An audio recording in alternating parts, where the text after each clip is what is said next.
Luc Thibodeau never expected his Wednesday afternoon to end with his own wrists locked in a grip that felt like cold iron pipe, pinned against the wall of a hotel corridor by a woman he had dismissed as nothing more than a cleaning cart and a pair of tired eyes.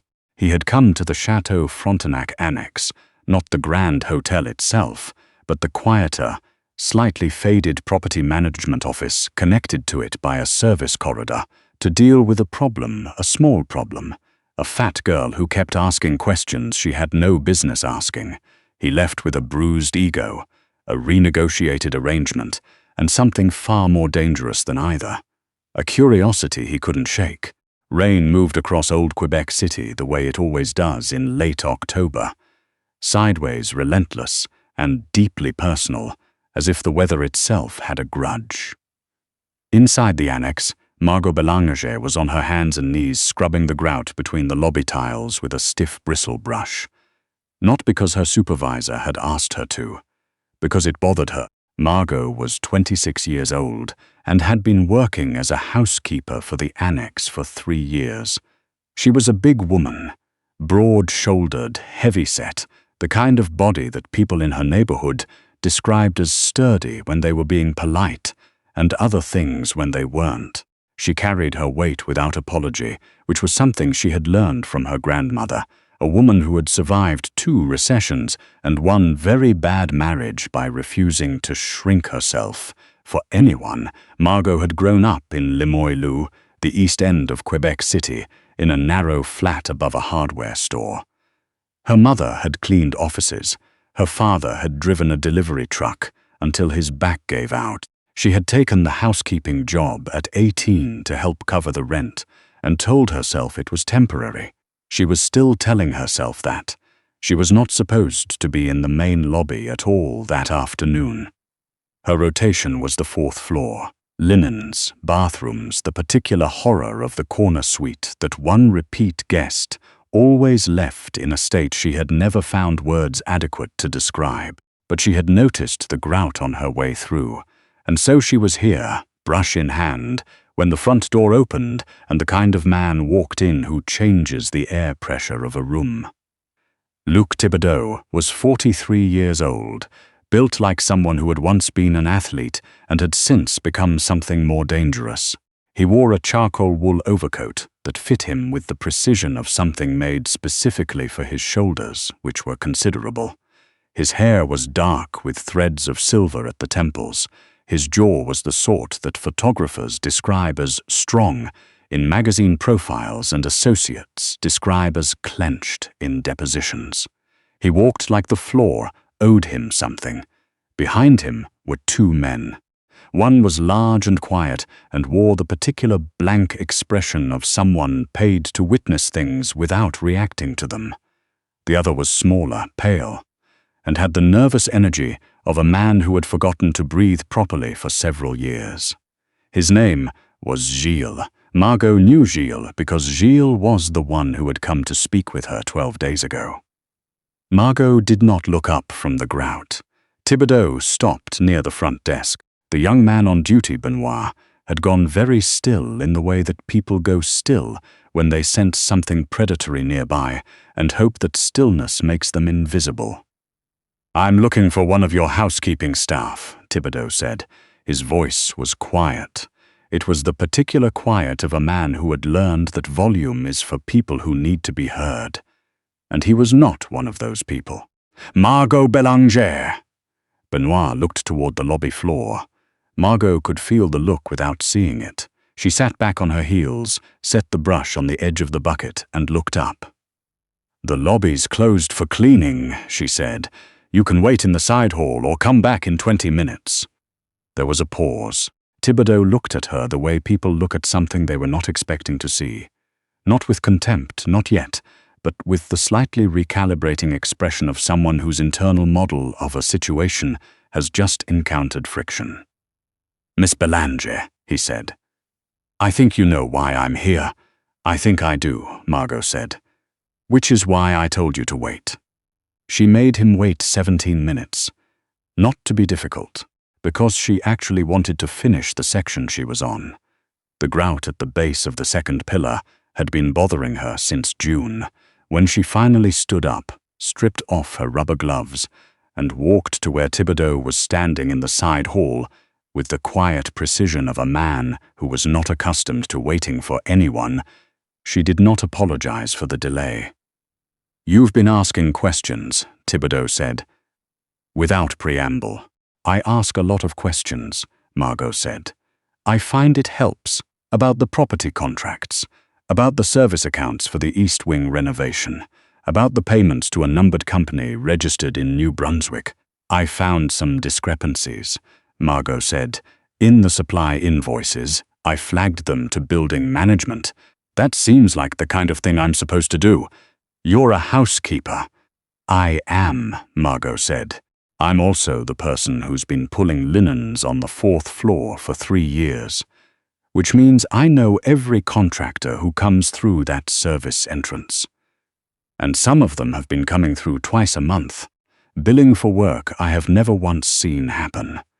Gilles, standing slightly behind Thibodeau's left shoulder, shifted his weight in a way that was meant to be threatening, and mostly just looked like he needed to use the bathroom. "You need to stop asking questions," Thibodeau said. He stepped forward, and the move was calculated. She recognized it, the slow encroachment of personal space designed to initiate the automatic retreat, the instinctive backward step that tells a predator where the boundary of your confidence actually sits. Margot did not step back. "You're very close," she observed, her voice entirely level. "I haven't invited you to be this close, Miss Bélanger."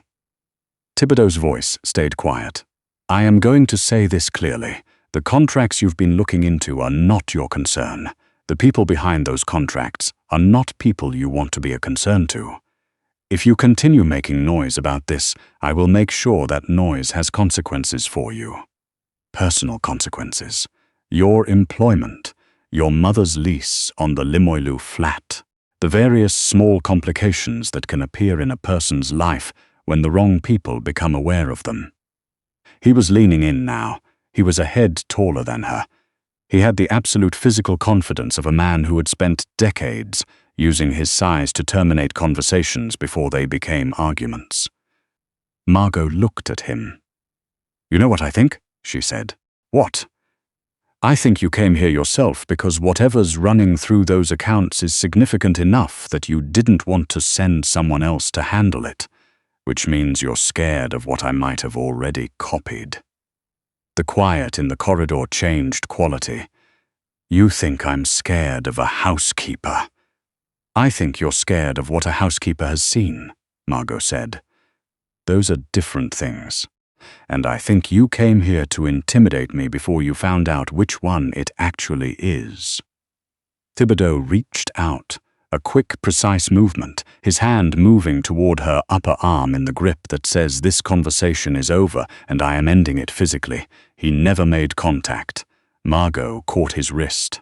She was strong in the specific, unshowy way of someone who has spent years lifting mattresses, hauling linen carts up service ramps, and dragging industrial cleaning equipment through corridors that were never designed with ergonomics in mind. Her grip was not aggressive. It was simply absolute. She turned his arm inward at the wrist, applied pressure in exactly the direction a joint is not meant to travel, and stepped into his guard the way her uncle had shown her when she was 16, not to hurt, but to control. Thibodeau's back met the wall. He was genuinely startled. She could see it in the single unguarded second before his face reorganized itself.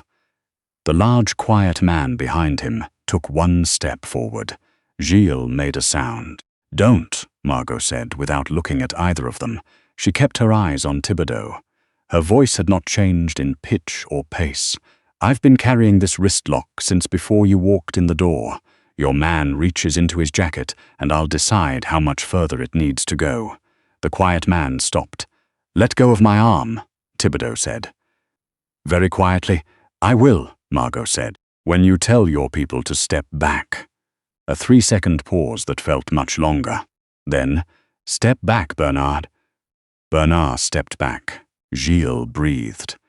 Margot released his wrist and stepped away with the same unhurried efficiency she used to strip a king-size bed. She picked up her rubber gloves from where she'd set them on the windowsill and tucked them in her apron pocket. "You've got some assumptions wrong," she said. "I'm not afraid of you.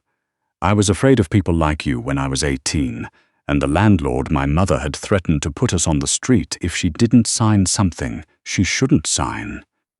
I'm not 18 anymore." Thibodeau straightened his coat.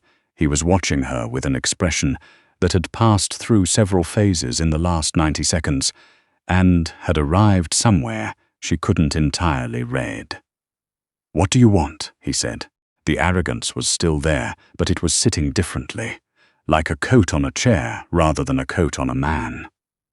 "I want you to sit down," Margot said. "And I want you to listen very carefully." They sat in the small staff break room at the end of the hall, because it was the only room nearby with chairs and a door that closed, and because Margot decided it was the right place for this conversation. Bernard waited in the corridor. Gilles sat against the wall and tried to look present. "I've been working in this building for 3 years, Margot said.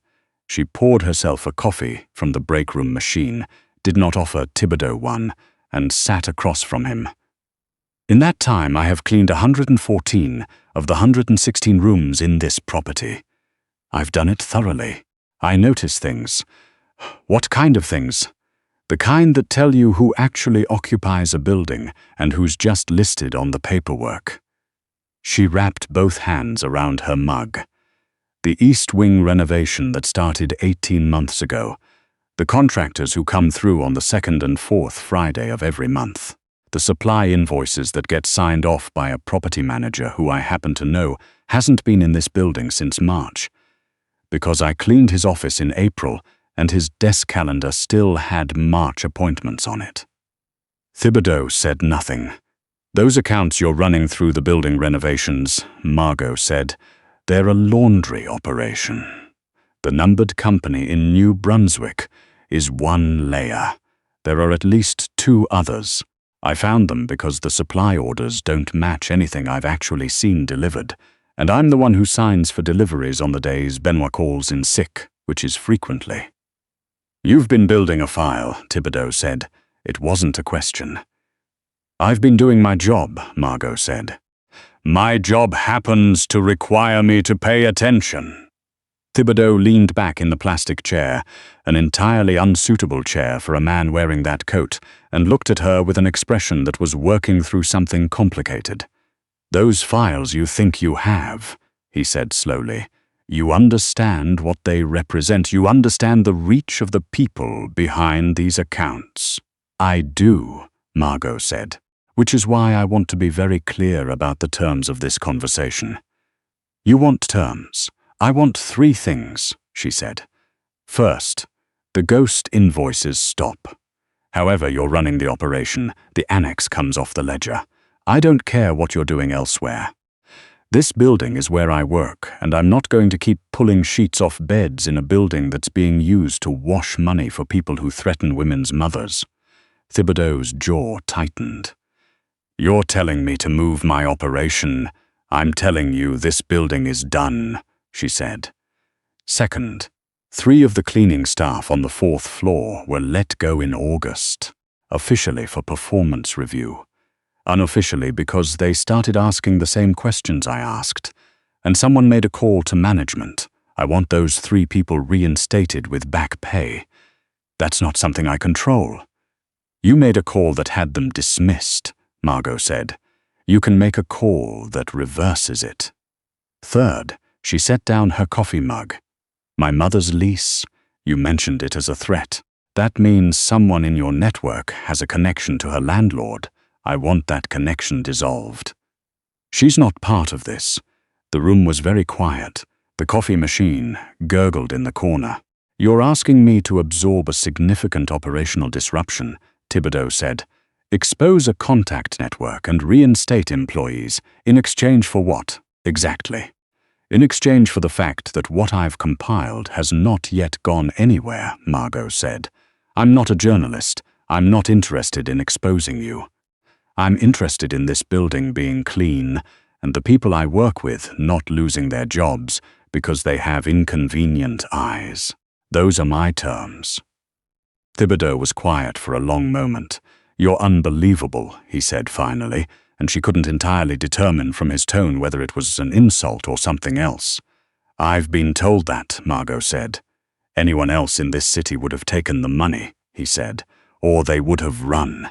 You did neither. You waited." He shook his head slowly. "You waited in the lobby, scrubbing the floor for 17 minutes to make me stand in a hallway." "The grout bothered me," Margot said. Something shifted on his face. It wasn't quite a smile. It was what a smile looks like on a face that doesn't practice them.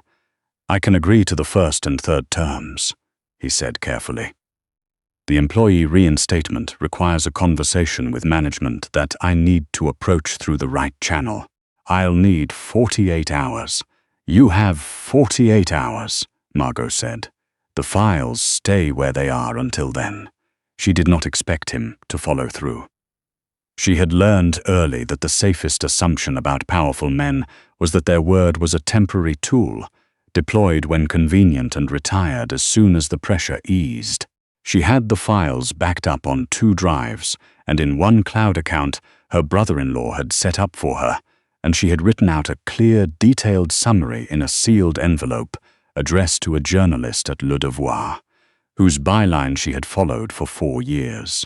But 48 hours later, she received a call from the property management office, informing her that 3 former employees were being reinstated effective immediately following a review of their termination proceedings.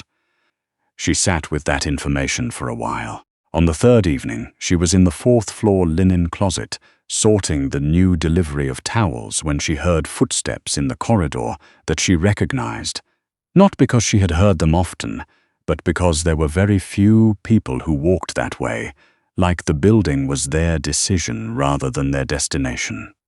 She continued folding. "You didn't run," said Thibodeau's voice from the doorway. "I told you I wouldn't," she said. "People say things." He leaned against the doorframe. He was not wearing the overcoat this time, dark sweater, dark trousers, which made him look simultaneously less formal and somehow more present. "The accounts have been redirected. The contact connected to your mother's building has been informed that her lease is no longer a pressure point." Margot set down the towel she was folding and turned to look at him properly. "Thank you," she said. He seemed briefly uncertain what to do with a direct, simple thank you from someone who had recently trapped him against a wall. "The files," he said. "They'll stay where they are as long as the terms hold," she said. "I'm not interested in using them unless I need to." "That's the deal." He nodded slowly. He did not leave. "Why housekeeping?" he said after a moment. It wasn't a condescending question, which surprised her. It sounded like genuine curiosity. "It pays consistently," she said, "and I notice things. I like when spaces are clean and functional. There's something satisfying about it." She picked up another towel.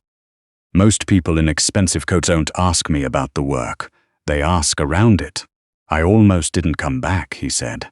"After the corridor, I almost sent Gilles." "Why didn't you?" A pause.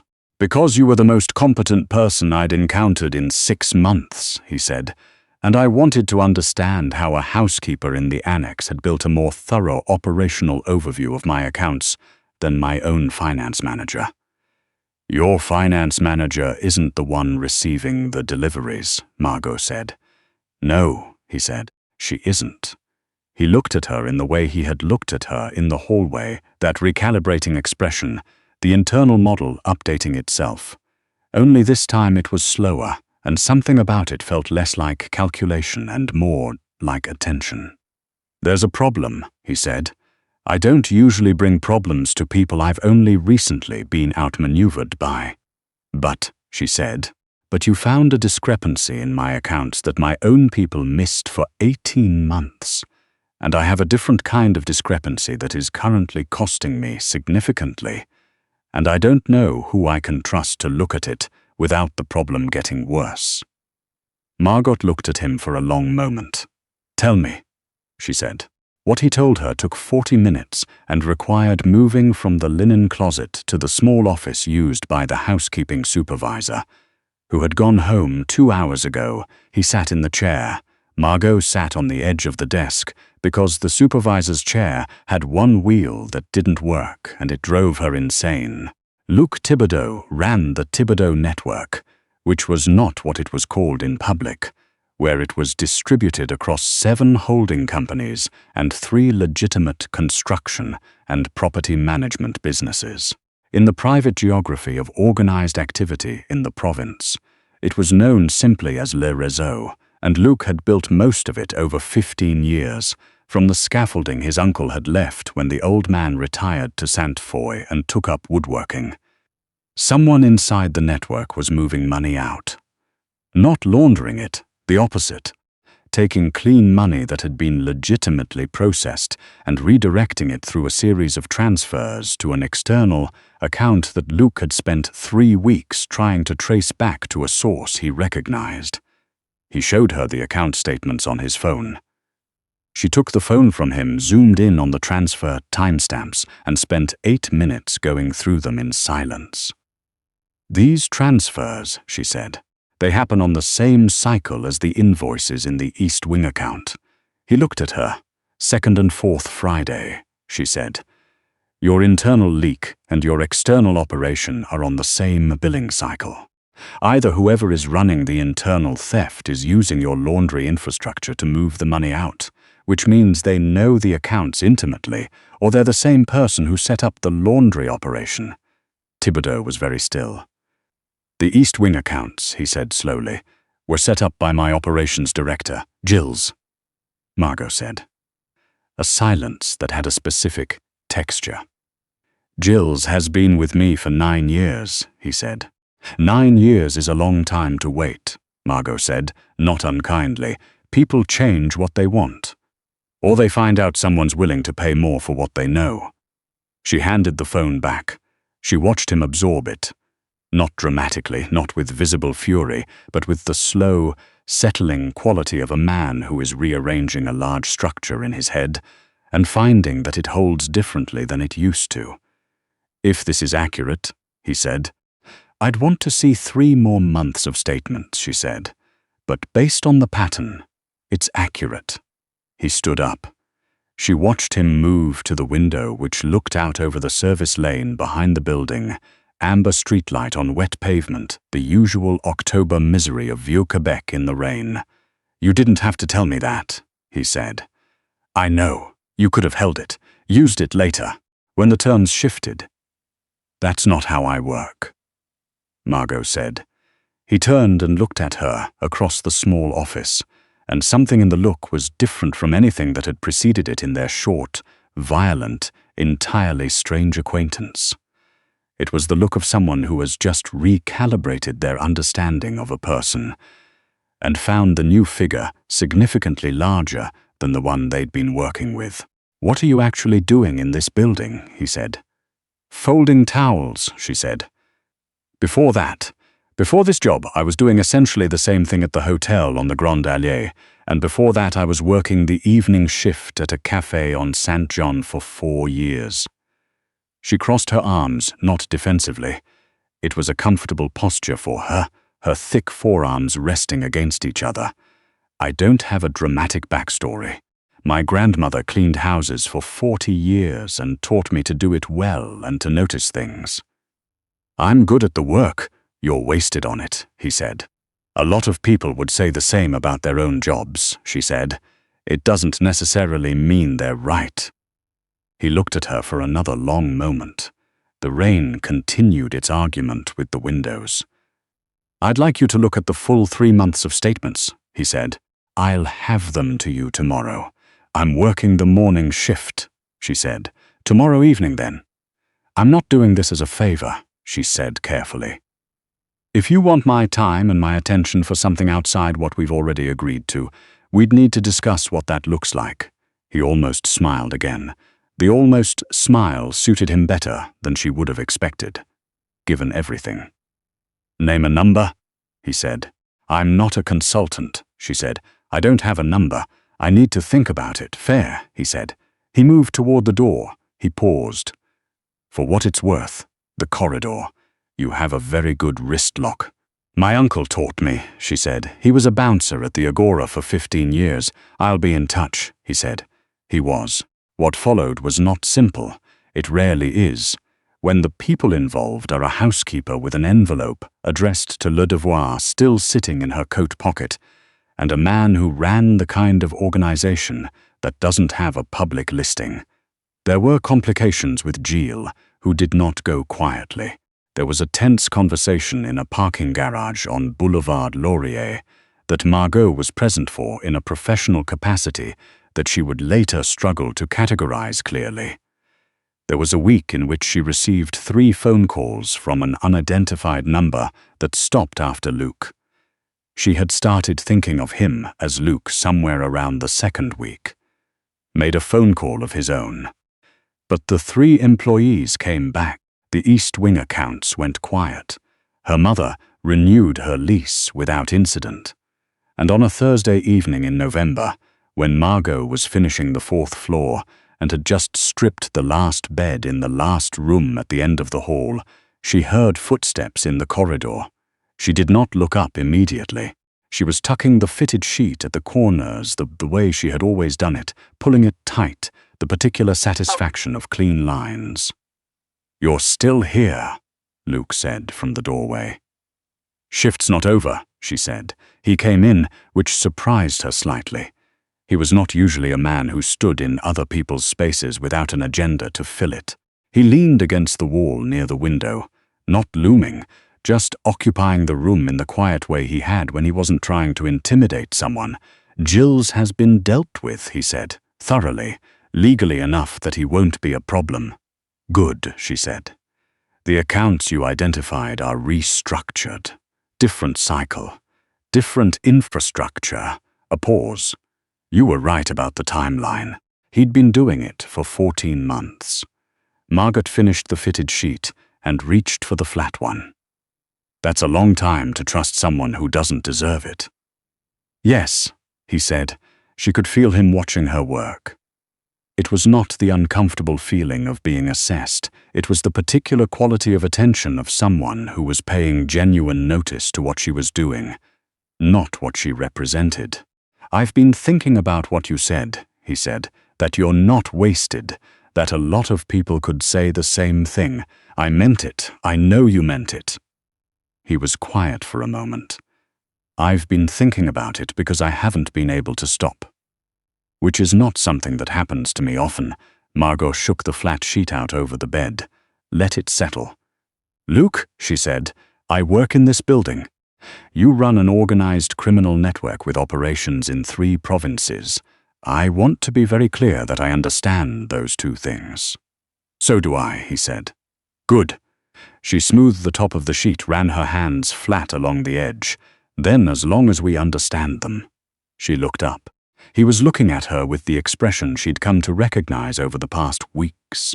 The one that wasn't calculation, wasn't threat, wasn't even the reluctant admiration of a man who'd been outmaneuvered. It was something she found more difficult to categorize, which was unusual, because Margot Bélanger was very good at categorizing things. "I don't want to make your life complicated," he said. "You already have," she said. "Twice over. 3 times, if you count the corridor. The corridor was yours," she said. "That one I started." He crossed the room. He was not a man who moved tentatively, but there was a particular quality to how he crossed the space this time, slower than he needed to, deliberate, as if he was being careful about something that he did not usually take care with. He stopped in front of her. She was aware of the width of her own frame, the thickness of her hands, the worn edge of her apron against her uniform, all the ordinary details of herself that she had long since made peace with. He looked at her in a way that did not subtract any of it. "I find you," he said carefully, "extremely difficult to walk away from, and I've tried. Several times over the past 3 weeks. I want to be honest about that." "I appreciate the honesty," Margot said. Is there anything else you want to be clear about before I do something inadvisable? He said. She considered. The envelope at Le Devoir, she said. It stays where it is, obviously, he said.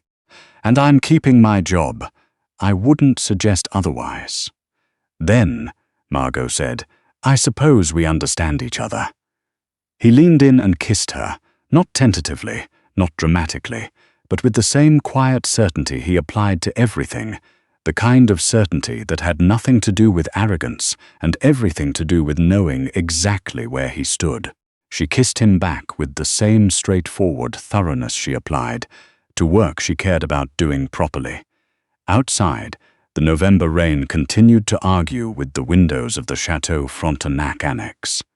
Below, in the narrow streets of Vieux Quebec, the city carried on with all its usual business, beautiful and complicated and largely indifferent.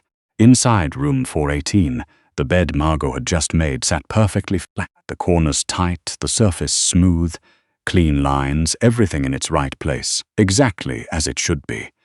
If you felt that pull from start to finish, that slow burn of a woman who refuses to be underestimated, drop a comment below with your favorite moment. Hit like if Margot had you rooting for her from the first fold of that fitted sheet. Subscribe to Mafia Ring and Me for more stories where the people everyone overlooks turn out to be the most dangerous ones in the room. And turn on notifications, because the next one is coming and it starts in a parking garage at midnight, and it does not go the way anyone expects.